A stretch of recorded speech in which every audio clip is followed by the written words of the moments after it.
আল্লাহু আকবার, আল্লাহু আকবার। আল্লাহ আছেন। আজকে প্রমাণ হইছে আল্লাহ আছেন, আল্লাহ মহান। সত্যের জয় হয়। সত্য কোনদিন চাপা দেওয়া যায় না। এই ডনকে অনেক আগে গ্রেফতার করার কথা ছিল। এই ১ সপ্তাহ আগেও ডন একটা পোস্ট দিয়েছে, দেখছেন বোধহয়। অনেক কথা বলছে। আজকেও সে বলছে সে হজ্জে যাচ্ছিল, ওমরাতে যাচ্ছিল। সে তাকে তো আল্লাহ তার হজ কবুল করে ফেলছেন। মানুষ খুন করে ওখানে যাওয়া যায় না। সালমান কখনো করতেই পারে না। সালমান শাহ নেই, সালমান শাহ খুন হয়েছে। পৃথিবীতে সুখ বলে যদি কিছু থেকে থাকে, তারই নাম ভালোবাসা, তারই নাম প্রেম। পালাতে গিয়েও রক্ষা পেল না। ৬ ঘন্টার শ্বাসরুদ্ধকর অভিযানে যেভাবে গ্রেফতার হলেন সালমান শাহ, ঘটনার মূল কারিগর ডন। দর্শক, দীর্ঘ ৩০ বছরের এক জমাট বাঁধা অন্ধকার আজ যেন তীব্র আলোর ঝলকানিতে টুকরো টুকরো হয়ে গেল। ৯ আগস্ট ২০২৬ সালের এই দিনটি বাংলাদেশের বিনোদন জগতের ইতিহাসে এক যুগান্তকারী অধ্যায় হিসেবে লেখা থাকবে। ৯০ দশকের কোটি তরুণের স্বপ্নের নায়ক, অমর চিত্রনায়ক সালমান শাহর সেই রহস্যময় ও মর্মান্তিক বিদায়ের পেছনের সবচেয়ে বড় পর্দাটি আজ চিরতরে উন্মোচিত হলো। দেশ ছেড়ে পালানোর একেবারে শেষ মুহূর্তে টানা ৬ ঘন্টার এক রুদ্ধশ্বাস ও টান টান উত্তেজনার অভিযানের পর আইন শৃঙ্খলা রক্ষাকারী বাহিনীর জালে ধরা পড়লেন সেই বিষাদময় ঘটনার অন্যতম মূল কারিগর, খল অভিনেতা আশরাফুল হক ওরফে ডন। একসময়ের রূপালী পর্দার খলনায়ক ডন যে বাস্তবেও তার প্রাণের বন্ধু সালমান শাহর সাথে এমন এক ভয়ঙ্কর বিশ্বাসঘাতকের ভূমিকায় অবতীর্ণ হবেন, তা ঘুণাক্ষরেও কেউ কল্পনা করতে পারেনি। কাছের মানুষের গোপন সম্পর্ক আর অন্ধকার জগতের শীর্ষ ব্যক্তিদের নিয়ে সাজানো নগদ ১২ লাখ টাকার এই ভয়ঙ্কর মিশন যেন হার মানায় যে কোনো রোমাঞ্চকর ছায়াছবির গল্পকেও। আর যখন এই নির্মম সত্যগুলো একে একে বেরিয়ে আসছে, তখন পুরো দেশের মানুষের রক্ত রীতিমতো ক্ষোভে টকবক করে ফুটছে। চলুন আজকের এই অত্যন্ত দীর্ঘ শ্বাসরুদ্ধকর এবং বিশেষ প্রতিবেদনে সালমান শাহকে চিরতরে সরিয়ে দেওয়ার সেই ভয়ঙ্কর রাতের আসল ঘটনা এবং ডনের নাটকীয় গ্রেফতারের একেবারে ভেতরের খবর বিস্তারিত জেনে নেই। দর্শক, একটু কল্পনা করুন সেই ৯০ দশকের কথা। মাত্র ২৭টি সিনেমায় অভিনয় করে যিনি পুরো দেশের চলচ্চিত্র শিল্পের ইতিহাস একাই বদলে দিয়েছিলেন, যার চলন বলন, পোশাক আর চুলের ধরন সে সময়ের প্রতিটি তরুণের কাছে এক উন্মাদনায় পরিণত হয়েছিল, সেই মহানায়কের জীবন প্রদীপ কতটা নিষ্ঠুরভাবে নিভিয়ে দেওয়া হয়েছিল। আজ যখন ডনের মতো বিশ্বাসঘাতকরা আইনের জালে আটকা পড়ছে, তখন ভক্তদের চোখের সামনে বারবার ভেসে উঠছে সেই হাস্যোজ্জ্বল মুখটি। ডন ছিলেন সালমান শাহর অত্যন্ত কাছের বন্ধু। সালমানের বাড়িতে তার অবাধ যাতায়াত ছিল। এক প্লেটে তারা খাবার খেয়েছেন। সেই প্রাণের বন্ধুটি সামান্য কিছু টাকার লোভে এবং গোপন পাপ ঢাকতে কিভাবে এমন এক ভয়ঙ্কর ফাঁদ পাততে পারলো, তা ভেবে আজ পুরো দেশের মানুষ শিউরে উঠছে।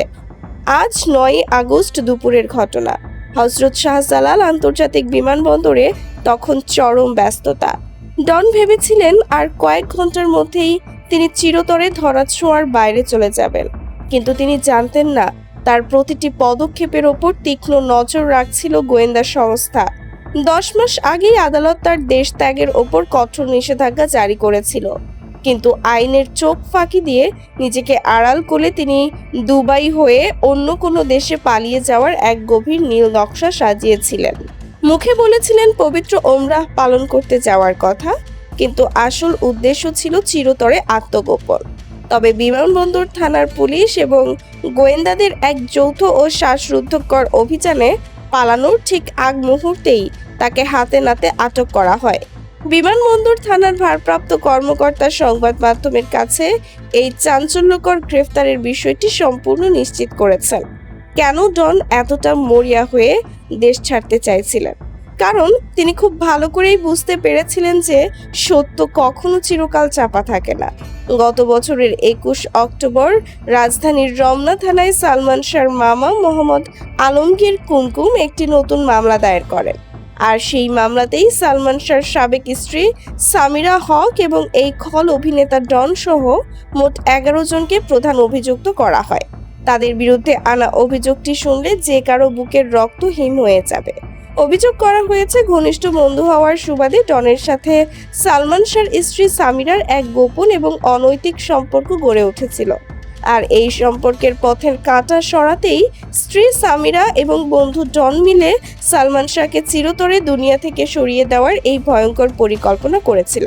একটু পেছনের দিকে তাকালে আমরা দেখতে পাই 1996 সালের সেই বিষাদময় দিনে যখন সালমান শাহর রহস্যজনক বিদায় ঘটে। তখন থেকেই তার পরিবার বারবার দাবি করে আসছিল যে এটি কোনো সাধারণ ঘটনা নয়, তাকে সুপরিকল্পিতভাবে সরিয়ে দেওয়া হয়েছে। সালমান শাহর গর্ভধারণী মা নীলা চৌধুরী দীর্ঘ 30টি বছর ধরে একা লড়াই করে গেছেন। যখন সবাই বলেছিল এটি একটি সাধারণ ঘটনা, তখন একমাত্র সেই মা বুক চিতিয়ে বলেছিলেন, আমার ছেলেকে চক্রান্ত করে সরিয়ে দেওয়া হয়েছে।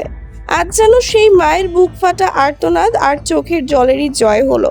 সে সময় দীর্ঘ তদন্ত শেষে একটি প্রতিবেদন দাখিল করে জানানো হয়েছিল যে পারিবারিক কলহের জেরে তিনি নিজেই এমন পথ বেছে নিয়েছিলেন। সেই প্রতিবেদনে সে সময় চরম অসন্তোষ প্রকাশ করেছিলেন এই ডন। তিনি তখন গণমাধ্যমের সামনে বড় বড় কথা বলে দাবি করেছিলেন, অবশেষে কলিজার বন্ধুকে হারানোর মিথ্যা অভিযোগ থেকে আমি মুক্ত হলাম। কিন্তু আজ তার সেই সাধু সাজার মুখোশ একেবারে খসে পড়েছে। আদালত যখন বিভিন্ন আলামত নতুন করে পরীক্ষা করে দেখতে পান যে এই বিদায় কোনোভাবেই স্বাভাবিক ছিল না, তখন আদালত নতুন করে তদন্তের নির্দেশ দেন। আর এই নতুন তদন্তের শুরু হতেই বেরিয়ে আসতে শুরু করেছে একের পর এক লোমহর্ষক সব তথ্য। জানা গেছে এই মহানায়ককে চিরতরে শেষ করে দেওয়ার জন্য খোদ তার নিজের শাশুড়ি লতিফা হক লুসি অন্ধকার জগতের কিছু ভাড়াটে লোকদের সাথে চুক্তি করেছিলেন।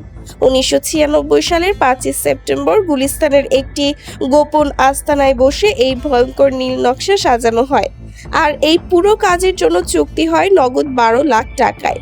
এই মিশনে অংশ নেন সে সময়ের অন্ধকার জগতের এক শীর্ষ ব্যক্তি খলনায়ক ডন সালমানের স্ত্রী সামিরা সহ আরো বেশ কয়েকজন।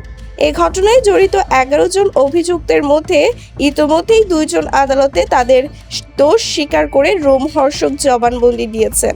তাদের মধ্যে অন্যতম অভিযুক্ত রেজভি আহমেদ ওরফে ফরহাদ তার স্বীকারোক্তিতে এমন সব গোপন তথ্য দিয়েছেন যা শুনে পুরো দেশের মানুষ একেবারে স্তব্ধ হয়ে গেছে। ফরহাদ আদালতে দাঁড়িয়ে স্পষ্ট বলেছেন, সালমান শাহ নিজে ওই পথ বেছে নেননি, তাকে পরিকল্পিতভাবে সরিয়ে দেওয়া হয়েছে। এটি একটি সুনিপুণভাবে সাজানো মিশন ছিল। জবানবন্দিতে তিনি আরো ফাঁস করেন, সামিরার মায়ের সঙ্গেও অন্ধকার জগতের ওই শীর্ষ ব্যক্তির এক গভীর গোপন সম্পর্ক ছিল। এই সমস্ত নোংরা সত্য যখন সালমান শাহ জেনে যান, তখন তিনি অত্যন্ত ঘৃণা ভরে ডন এবং এদের সবাইকে এড়িয়ে চলতে শুরু করেন। আর এই সত্য চিরতরে লুকিয়ে রাখতেই তাকে দুনিয়া থেকে সরিয়ে দেওয়ার চূড়ান্ত সিদ্ধান্ত নেওয়া হয়। ডনের এই নাটকীয় গ্রেফতার প্রমাণ করে, অপরাধী যতই শক্তিশালী হোক না কেন, একদিন না একদিন তাকে আইনের কাঠগড়ায় দাঁড়াতেই হবে। আমরা আশা করি অতি দ্রুত পলাতক সামিরা এবং তার মা লুসিকে গ্রেফতার করে আইনের সর্বোচ্চ শাস্তির আওতায় আনা হবে। প্রতিবেদনটি ভালো লাগলে একটি সম্মতি প্রদান করুন এবং বিনোদন জগতের এই শতাব্দীর সবচেয়ে বড় রহস্য উন্মোচনের খবরটি সবার কাছে পৌঁছে দিতে ভিডিওটি প্রচুর পরিমাণে ছড়িয়ে দিন। এমন নিখুঁত ও বিজ্ঞাপন বান্ধব বিশ্লেষণ সবার আগে পেতে দেশ নিউজ 24 এর সদস্যপদ গ্রহণ করে পাশে থাকা ঘন্টা চিহ্নটি বাঁচিয়ে রাখুন। সম্পূর্ণ সময় জুড়ে অত্যন্ত মনোযোগ দিয়ে আমাদের সাথে থাকার জন্য আপনাদের সবাইকে অসংখ্য ধন্যবাদ।